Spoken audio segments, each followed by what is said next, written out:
welcome back to Head to Heart Podcast. I'm your host, Jenny Markham. Before your episode begins, I need to share two very exciting things with you. So, number one is that I released a new online course that's called the Post-Grad Roadmap, Find Your Next Right Step. I created this online course because I know so many of you listeners are in the post-grad era, and I know exactly what it's like to graduate and not know what the heck I want to do or how to actually apply the degree I got to real life. I created this course so that your process of going from graduate to employed in a job you actually like and that uses your gifts and skills for the glory of God is something that isn't stressful, won't have any headaches involved, and you're going to save over 50 hours of time doing this course as opposed to if you tried to do it all by yourself. I certainly did not know how to write a resume, do a good cover letter, nail interviews. I had no idea how to do that until I invested in working with a job coach. And that gave me the confidence and skills to be able to get the job I actually really wanted immediately after I graduated. So this course is for you if you're just confused of what to do with your life or how to apply your degree. Maybe you have some big dreams, but know that you can't nail those big dreams right out of college. But here's the thing, the last day of the pre-sale is today, June 14th. So that means that today is the last day this course will cost only $29. That's it. I wanted to make it super affordable for you because I know you're probably not yet employed with a steady income or an income high enough for you to live off of. So it's only $29 today. After today, the price will go up. So go ahead, tap the link in the show notes so that you're able to pivot your plans and get a job that you'll actually enjoy and that uses your skill set and gifts for the glory of God. Second thing I need to tell you before this episode begins, there will only be one more episode of Head to Heart releasing this month. Then the entire month of July, I'm going on sabbatical.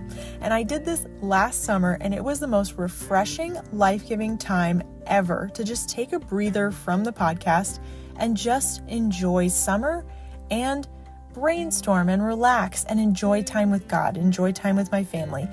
And I was able to come back with such clarity about where the Lord was leading the podcast, and it prevented me from getting burnt out. That was a beautiful thing. So I'm going to take another sabbatical for the month of July. I'm not sure yet about August. I am praying about if I should extend it to August as well, but we'll see. So just so you know, podcast episodes will stop in July. Instagram posts will stop in July. If you see anything on Instagram from headtoheart_podcast, it will be pre-scheduled. So I will be taking a break, relaxing in the summer, and I hope that you're doing the same. So without further ado, let's jump into this episode, the second to last one of June 2024. Hello, besties, and welcome back to another episode of the Your Two Best Friends podcast with your co-hosts, Annalise Lacasse and myself, Danielle Handlin. Today, we're joined by a special guest again that you guys are already familiar with, Jenny Markham. She was on our first episode of season 2 talking all about how to be set free from sexual shame in our lives. We love Jenny on our podcast so much that we invited her back to talk about asceticism. And she's going to explain what that means in just a couple of minutes. But if you enjoy listening to Jenny and you're enjoying her take on these topics, she has her own podcast called Head to Heart, which we'll link in the description box below, that has a lot of great episodes and resources. So many seasons of things that we think you guys would really enjoy listening to. So Jenny, we're going to talk today about asceticism. I'd love if you could define that word for us, so maybe our viewers don't know exactly what that means. I only discovered it for myself this year, and so I would love if you could introduce that topic and we can jump into things. Yes, so asceticism is not only just a really hard word to say, but it's something that I've been set free from, and I did not know that word until like the last year. And I realized, oh yeah, that's what I struggled with a long time ago, and still sometimes need to renew my mind in the word to not fall into that. But asceticism is a severe self-discipline and avoidance of all forms of indulgence, typically for religious reasons. A lot of Christians struggle with it without even realizing it because it comes in these little tiny phrases we say to ourselves, and it kind of morphs our view of suffering to be something that's inaccurate and not accurate to the character of God either. I have actually, before we talked about this podcast, I have never heard the term either. And so this is also new to myself. I know also for Danielle. So I'm really excited to hear more about your perspective, learn more about this. And so, Jenny, can you explain to us maybe what has helped you be set free from this idea that God doesn't want us to enjoy life, or this idea of asceticism? I grew up in a big church, and it's a very missions-minded church. So that meant that a lot of times we'd have missionaries come in who were speakers, and they would tell us what they're doing and how we could support them and fundraise and things like that. And a lot of those missionaries were in very difficult parts of the world to live. So I was hearing a lot of stories about how God had called people to do really difficult things, specifically to these people. And I was hearing that a lot. And that kind of formed a little bit of my view of suffering, that God specifically asked those people to do hard work in hard places. So I was always aware that that could be a possibility. And then I also would hear phrases that aren't really in the Bible, but they are popular phrases. So some of the things would be like, don't pray for patience because then God will make you wait. I don't know if you've heard that one before. Or God doesn't want to make you happy, he wants to make you holy.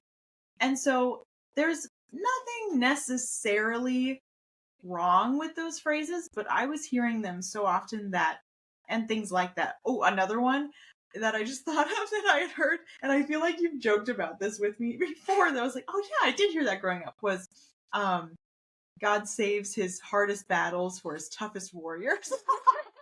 I always say, God, I am not your strongest soldier today. Please do not assign that to me. Yeah. But I would hear things like that. And it always made me think, and made my view go towards, okay, God is always the one who causes suffering because he wants me to grow. He wants to teach me a lesson. And there was nothing in my life that was a ginormous struggle that I was like, God is doing this to punish me. But those little phrases, and then coupled with seeing people do very hard things for the Lord, started to make my mind go in the direction of believing, like, if things are easy in life, maybe I'm not doing it correctly. If things are easy and I feel like God's leading me to do something that I enjoy, maybe that isn't from him and he'll only ask me to do hard things. So that was happening in the background of my mind as I was growing up. And it all came to a head when I was a sophomore in college, and there was two important things that happened to me at the same time. And then I couldn't avoid this belief anymore. So one of those things was I started liking the guy who is now my husband. I started liking him, and I was like, oh no, I think I like someone. And then the second thing was I was preparing to go on an overseas internship for over about a year and a half. So I was preparing to do that at the end of the year. And then I felt such anxiety and resistance towards going overseas on that internship leading up to it. But I had been preparing for it, and I had said that's what I wanted. Yeah, God, I do want to go overseas and serve you for this amount of time, and I'm willing. So why do I feel such anxiety and feel in my gut that, like, maybe this isn't right? I thought this was right. And then I also felt about liking Joe. I thought, I can't possibly love God fully and date someone. I can't like this guy too much because then I'll idolize him. And then God will just have to take him away from me because my attention can't be split or my love can't be split. So I was incredibly nervous to pray about both of those things. I had big decisions to make. Am I going to go on this internship? Am I going to date Joe?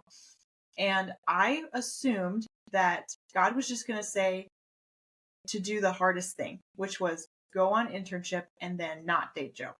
I assumed that would be the answer, which is why I was so nervous to pray about it. But then I finally mustered up the courage to just ask God what he thought. And his answer literally shocked me. I was flabbergasted, but I felt like the Lord was asking me, okay, for internship, I'm not asking you to go. What do you want to do? And I thought, maybe that's not from the Lord. He just asked me what I want. I don't think that's how this usually goes. And then about Joe, I didn't hear a direct yes, like, yes, oh my gosh, guaranteed to work out. And then you guys are going to get married down the road. God didn't tell me any of that. And he didn't tell me no either. When I prayed about it, I felt a lot of peace. And then as I continued to seek the Lord throughout that year, I felt like the Lord was reminding me that he is love.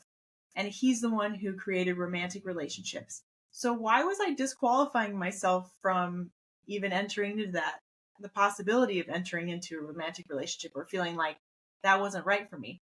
It was because I had this deep belief that if it was easy, it could not be what God was calling me to do, because I was falling into asceticism and believing, I have to have extreme self-discipline, and maybe the good things in life are going to take me away from God, so I shouldn't enjoy things too much. So as I was processing these things with God, I felt him challenge me and say, who told you these things? Who told you that my will is always difficult? Do I not delight in your happiness as well as your joy? So joy is something that we can have even in the most difficult of circumstances, because the joy of the Lord is our strength. So that's something that does not depend on what you're going through in life. Happiness is just this fleeting feeling that, like, yeah, life is good and I'm enjoying it. And I knew that I could have joy even in the worst of situations, but I didn't understand that God delights when I have joy in hard circumstances, and then also he delights when I'm just enjoying life because life is good. I thought one was more holy than the other. And as I started to look into what I deeply believed, I started to understand, okay, God's character isn't what I thought it was. It's actually way better than I thought it was. That's really good, Jenny. I actually think when we were preparing for this episode and talking about this, that I definitely struggle with this idea of asceticism. I struggled saying the word, first of all, but I also Don't we all? struggled with this concept. If you're familiar with the Enneagram, I am an Enneagram 8. And one of their key characteristics is I will always choose the hardest way to do something just to prove to myself, or I guess prove to other people that I can do it. It's like, no, I can conquer this, or I can do it the hardest way possible or the most challenging way. And so when we were talking about the idea of this episode, I was like, what do you mean that's something you have to be set free from? That's how I Is that not just life? My life. And I started to realize so many anxieties I had in my life that I was afraid that God was going to take away. Like my husband. He is the best thing in my life. Connor is my best friend. And our relationship has always been honestly pretty easy. And that's not always the case for marriages. And it's not like we don't fight or something, but we really get along really well. We love hanging out with each other. And so I've had a lot of anxiety in the last couple of years we've been married, because I'm like, oh, it's good. That means something's going to happen. Oh, it's really good. That means God's going to take it away so that I have to learn how to live without him again. Yeah. Or that somehow that would make me closer to the Lord. And I had to wrestle through a lot of the ideas that sometimes that could happen in life. But God wouldn't be doing that to obstruct my happiness, to just blow up my world, because I felt like, this was something that was really great in my life.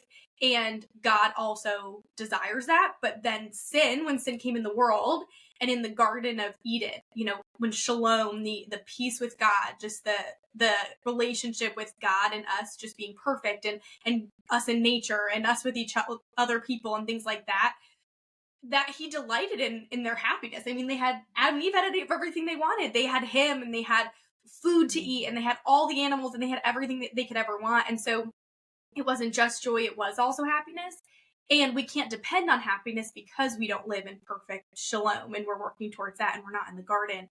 But I think God still, like you said, Jenny, delights in that. And he still wants that for us. It's not always possible, because there will be suffering and there will be hardship, but it doesn't mean that God is always waiting to get us, where it's like, I noticed you were a little too happy, or the other shoe always has to drop.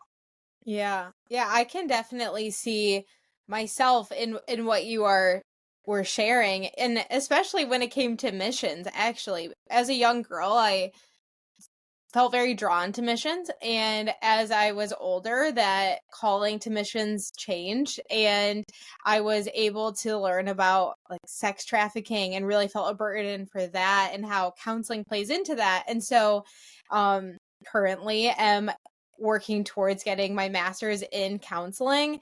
And there have been definitely times where I'll just talk to my husband about like, I just feel so guilty.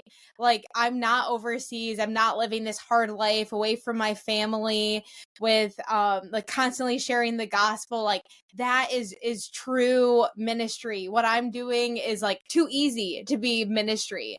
And have definitely felt guilt about that. And so as we're talking, I can see that some of that stems from this idea that like God doesn't want us to be like take pleasure in the work that we do. It has to be really hard work in order for it to be like truly sacrificial for him.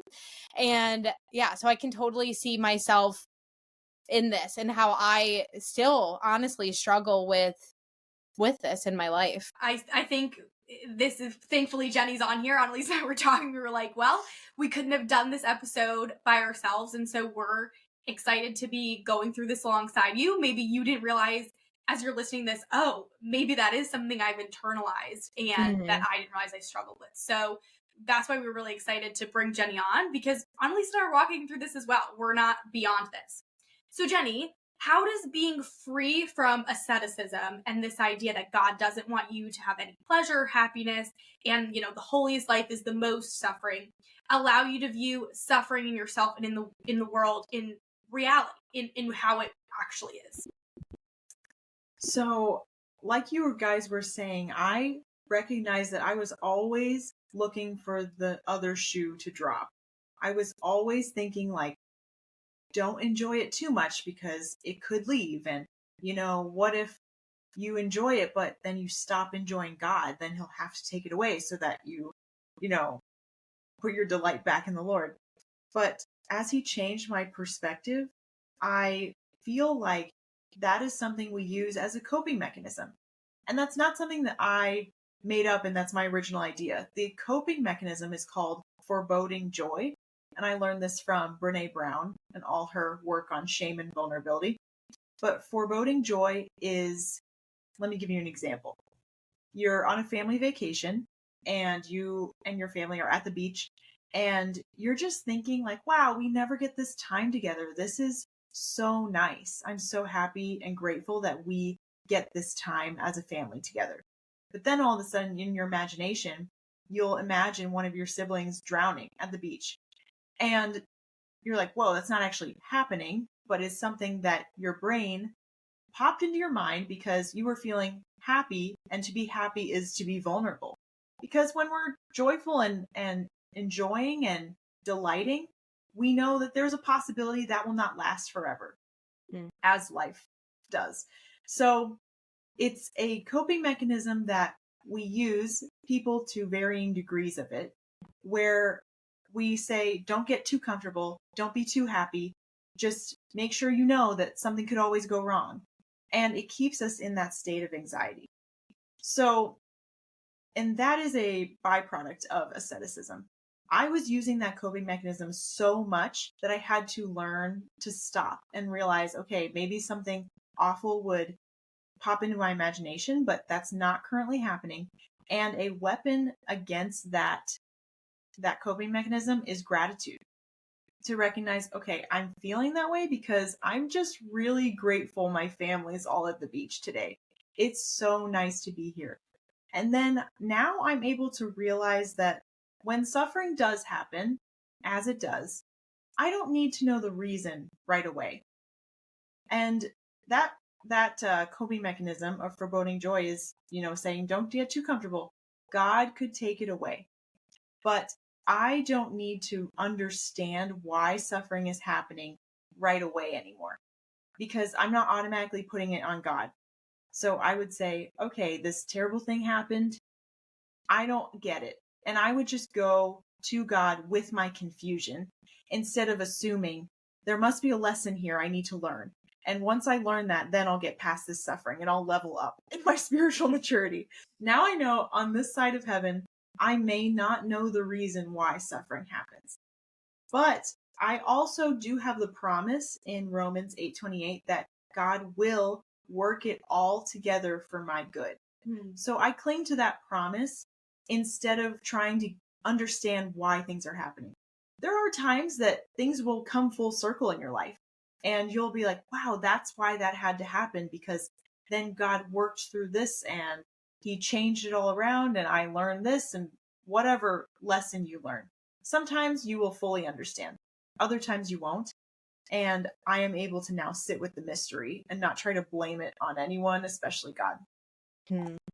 So good. While you were talking, I was thinking about with some of the people that I counsel, we have had conversations about like when someone hurts us, it can be so easy of like shutting my emotions off. I'm going to be hard, right? Like no one's going to penetrate. And I feel like this is kind of our way of doing that with God. When we experience suffering, it's like, well, then I'm not expecting like really good things to happen. I'm going to stop expecting. I am not going to pursue like these things that I enjoy.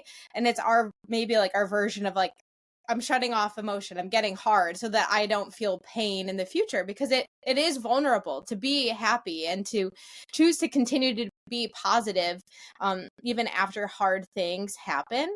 But that ultimately, again, with my clients, we talk about this, that is to me like the stronger person who can experience hardship with other people in suffering, fill in the blank, and they still continue to choose, I'm going to be joyful. I'm going to expect that good things are going to happen.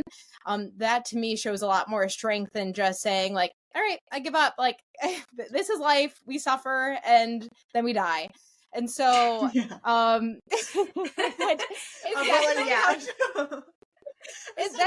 That is what it is. That is how Danielle and I have talked about our lives before. So I'm not saying this as an outside observer, because I have definitely had that mindset. And I like feel bad thinking about this, but my aunt was grieving the loss of her husband, and I was also just going through a lot, and we were having a conversation, and I remember saying to her like, life is just suffering and we get glimpses of happiness. That was my that'll do it. Yeah. And that's like, that was my mindset. And even while you were speaking, I'm reading Job right now and doing something called the Bible recap, which is incredible. If someone's looking for a Bible plan, look it up on the Bible app. But after you read the scriptures, a couple chapters, there's a video and it explains like what you just read.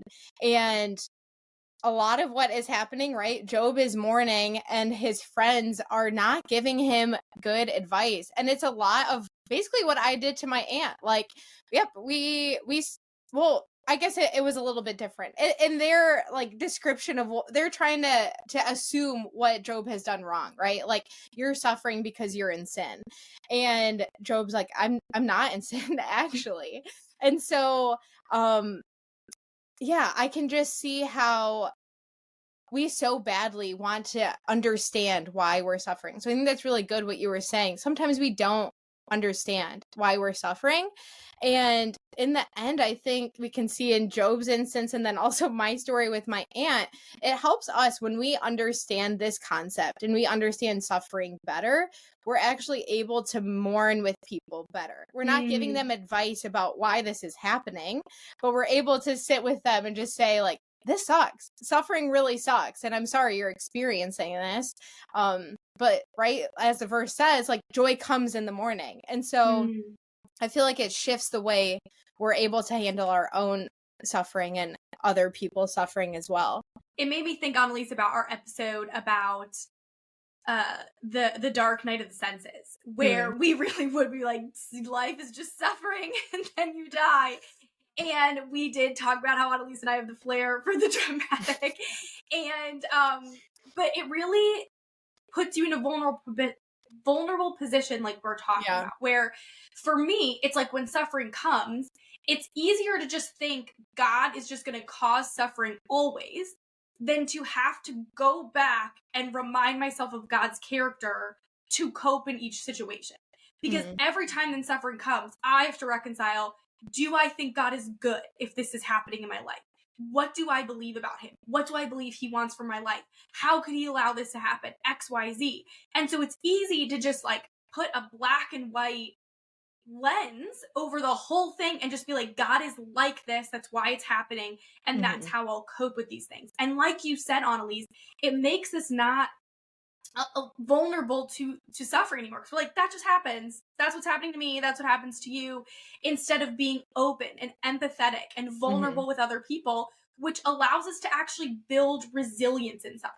Not that suffering won't come, but who we are to face suffering when we're viewing it accurately, when we have the right view of God, when we have matured in suffering, even if God didn't intend it for us, whether he did or not, when we've matured in that, when we've grown it in a way that's healthy and views God accurately, we do build the resilience to continue facing that and help other people around us and love other people through that. We're not hardened, like you said, Annalise, at the end. We're soft. We're open. We have the capacity to handle other people's suffering as well as our own. And so hopefully this encourages you guys, because it's something I didn't think about.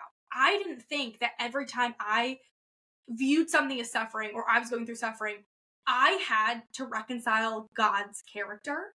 And that is why suffering's so difficult. My boss and I talk about it. We work in anti-trafficking. And sometimes it's hard for me when I'm like, do we share these stories that are really hard about some things that happened with the people we're working with or not? I was like, I don't want to throw someone in a loop of how they view suffering in the world and this big question. And my boss was like, honestly, everyone has to wrestle with this idea themselves. How do they view suffering in the world? It's something that most people who aren't even Christians have to figure out in the world, and that us as Christians especially, because it really does impact the way we view the Lord. And I don't think we're gonna have the answers always. In C.S. Lewis's book, An Observation of Grief, he talks about the idea that sometimes we probably ask questions that are unanswerable. And he's saying, like, we think they make sense on this side of Earth, but he's like, it's probably the same as asking, is yellow a square?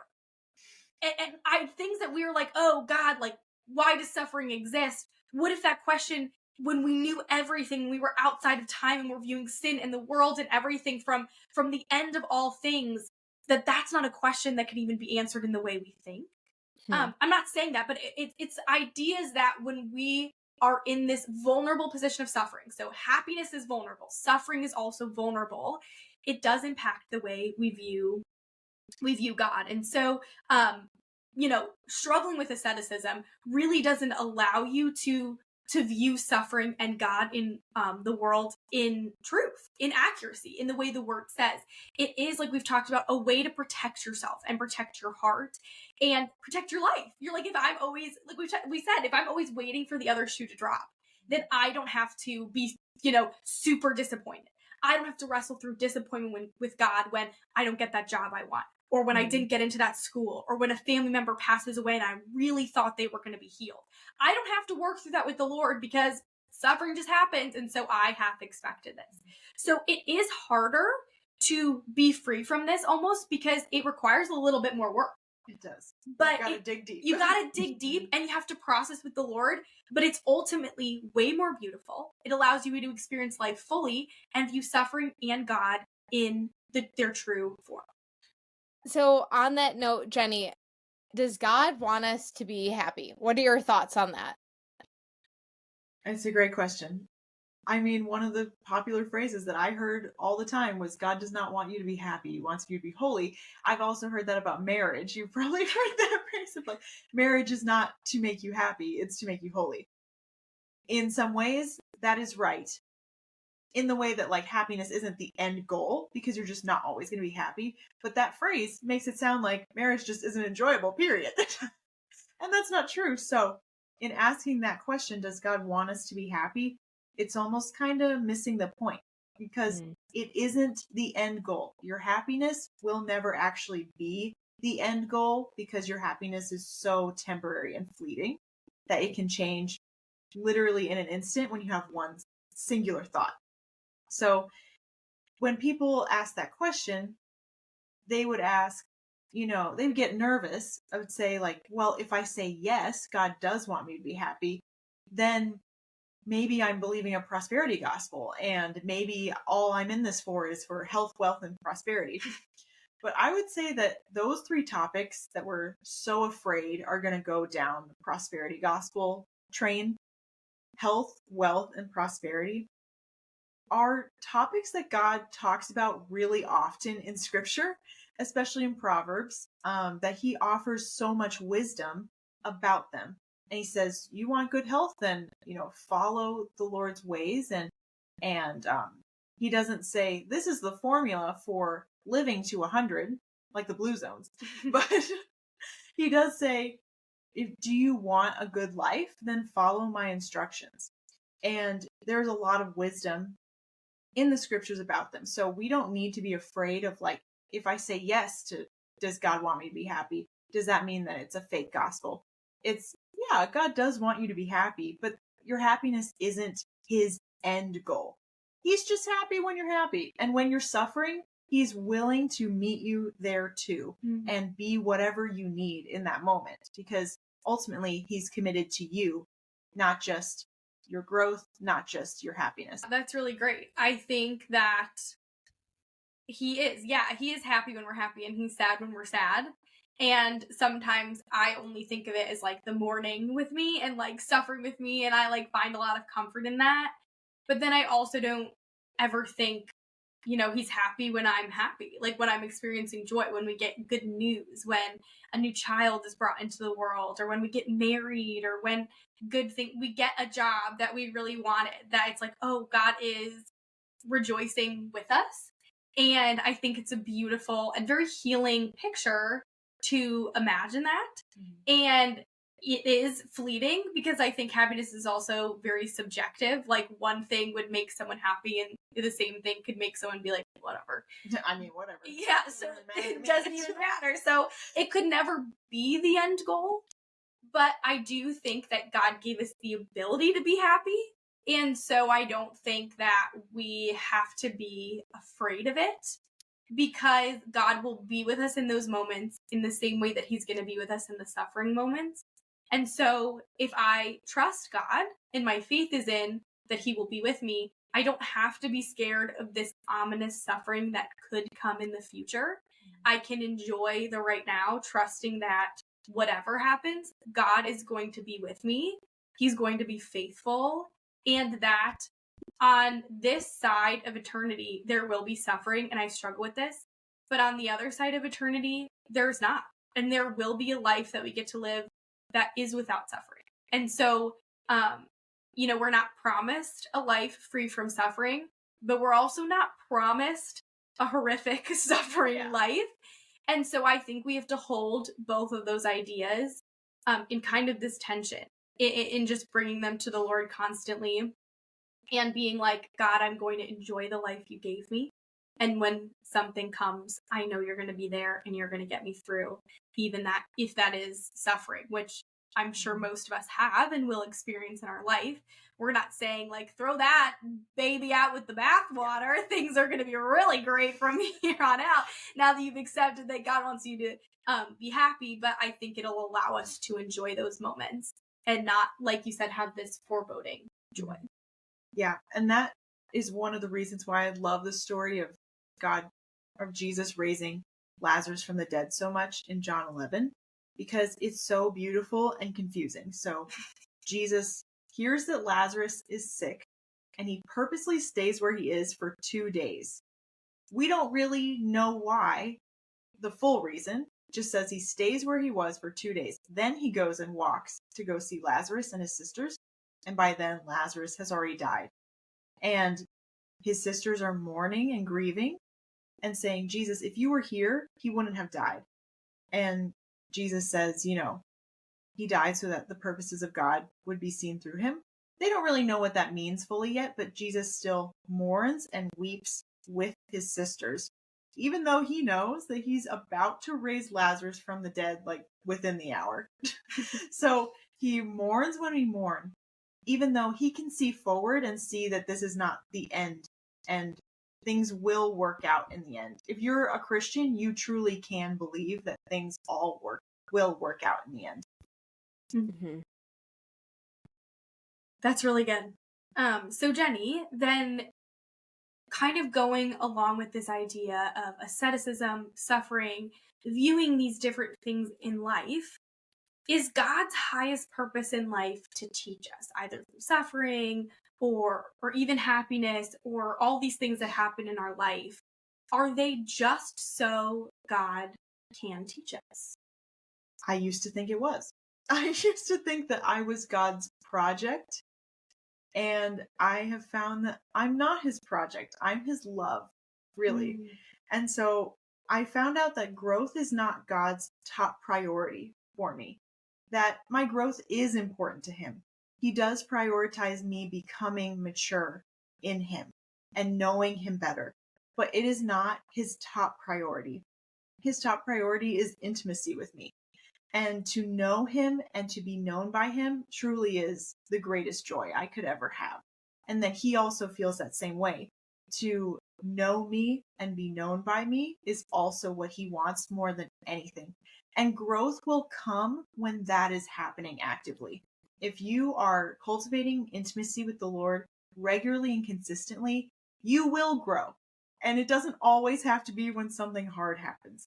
So Revelation 3 verse 20 really woke me up to that reality, because it says, Jesus says, "Behold, I stand at the door and knock. If anyone hears my voice and opens the door, I will come in and eat with him and he with me." So I was like, wait a second. The entire point of our relationship is just fellowship. He doesn't say, I come into his heart and I start work and I start sanctifying the crap out of you. But really the end goal, this is in Revelation, so everything's tying together at the end, that he just wants fellowship as his top priority with us. And then Jesus' very last prayer that he prays before he goes to the cross in John 17, he prays for himself, and he prays for his disciples, and then he prays for all believers. And that literally includes us today, 2,000 years later, because we are a part of the global church now. So he prays that for them to be filled with the full measure of his joy. That's included in his very last prayer before he goes to the cross. And that also that we would be one with him as he is with the Father. So he wants complete unity. And that's what he was praying before he knew he would go to suffering. And he knew he would pay the ultimate price so that he could make this happen for us. That's really powerful. And the way that we view God, the way that we view God viewing us often affects the way that we view other people. And so while you were speaking, I was reminded of that saying people say of like, people are people, not projects. And so I think if we think that God is viewing us as a project, it's very easy then to view other people as projects that we need to work on and help to grow them and teach them, which is important. Discipleship is so important in teaching. But ultimately to love on those people and to fellowship with them and to our number one priority to be that relationship with them. And then out of that relationship, we can help to grow them and to teach them. And I was also thinking and reminded of one of my siblings asked a father who has kids about my age how they were able to have their kids turn out so well, right? Like, what did you do? What did you teach them? And the dad said, our number one priority was to win their heart. And when you win their heart, then you're able to, they're willing to listen to the teachings and to hear about what God is doing and how they can grow their relationship with the Lord. And so God also wants to win our hearts, right? That is his priority, to win us to him, that relationship.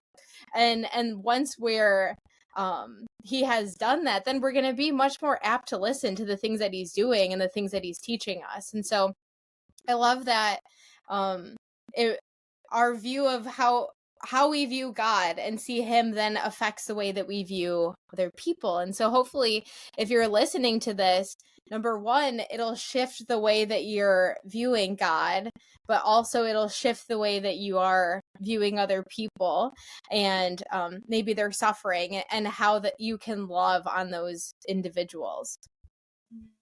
I think of another quote from A Grief Observed that reminds me of this, where C.S. Lewis is processing his wife's death, and he's processing through obviously a very intense period of suffering in his life. And he's like, God, is this a grand experiment? And he goes, no, it's his grand enterprise to make us like half human and half spirit. He says like half animal and spirit, and this like oxymoron out of a creation, and then says like, get on with it, like go live.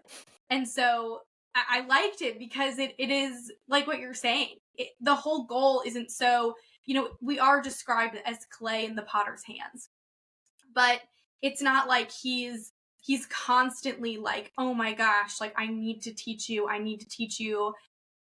If you're not learning, like we can't even spend time together. I think sometimes when you shared about your testimony in the beginning, it's similar to sometimes how I would view the Lord. I'm like, God, I just don't have any energy to learn today.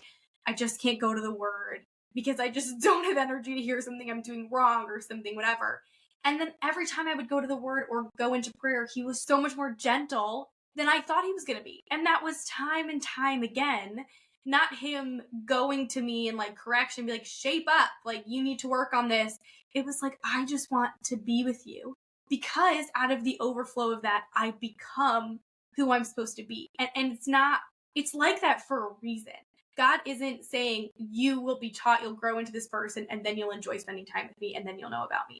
It's you'll know me, you'll spend time with me, and then you'll grow into that person. Mm-hmm. And what's beautiful is we get our lifetime to do it. That's why. And so when we take these hard things in life and we allow them to cloud our view or let us view life through a different lens, we cut ourselves off from that beautiful intimacy and fellowship with him. Or when we say, this is just so God can teach us. Or we say, maybe the other view of suffering of like, God had no hand in this, and this is just sin in the world, and God, is up there, but I guess, does he really have power? Could he see this coming? All the things. We want to stay in the middle. We want to be in that tension. We want to be in the beauty of wrestling with these things and not knowing all the time, maybe right away or not ever, so that we can experience life the way God intended us to. Yes. So as I had walked through this, I feel like I can look back and be like, I've grown so much. Wow. I'm able to enjoy marriage. I'm able to enjoy my relationship with God. I'm able to enjoy some good things when they come into my life and not feel anxious that God's going to rip them away from me. I was nervous looking forward of like having a kid. I was like, am I going to deal with this all over again when I have my daughter? Because this is such a special thing that happens, that you have your own kid. Am I going to have to wrestle with this all over again? Am I going to have to always be anxious that like, what if something bad happens to her? What if God takes her away from me? Or what if I idolize my love for her? And she's only 5 weeks old, so we'll say that. But these 5 weeks have been some of the most special of my life so far. And I have had thoughts that have popped into my mind of like, what if something, what if the other shoe drops? This is just, I feel so vulnerable. I feel so happy.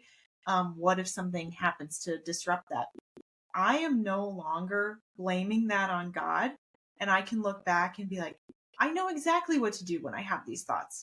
I know that I need to practice gratitude and understand that I'm only feeling this because I feel so vulnerable, because it is so special and sweet. So I know that God is the one who actually can protect me. I cannot protect myself. Technically, if I used foreboding joy now and said, I'm not going to let myself enjoy it too much because you never know what can happen, I may be protecting myself from disappointment like a little bit, but I'm also missing out on every single bit of joy and awe and wonder and nostalgia and every other emotion that comes with it, I'm also missing out on all those good things. So now I know that God is the one who truly can protect me because I put my hope in his character, not in the hope of, I hope nothing bad happens. My hope is now God will help me if something bad happens. He will be on my side. He acts on my behalf.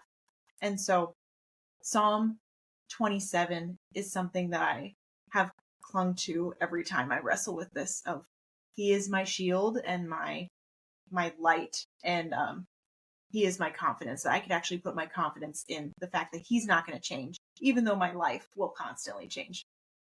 Thank you so much, Jenny, for being on to talk about this today. I know I've learned some things of how to start handling these thoughts and dealing with them. I really am going to go home and practice this gratitude. And when those thoughts come to my mind, just be like, no, I'm really thankful for things like my marriage. I'm really thankful for life right now and things, and work on trusting the Lord that he is who he says he is, and he will be there in times of hardship and suffering. Thank you so much for listening to this episode of Head to Heart Podcast. It's a joy to record them and a joy to have you listen. Since you're a dedicated listener and made it to the very end of the episode, I have 2 gifts for you. One is that I have a free resource linked in the show notes for you. It's a resource created to help you take the truth you've learned either in this episode or in a previous one and apply it to your life. The second gift I have for you is access to my seasonal playlists.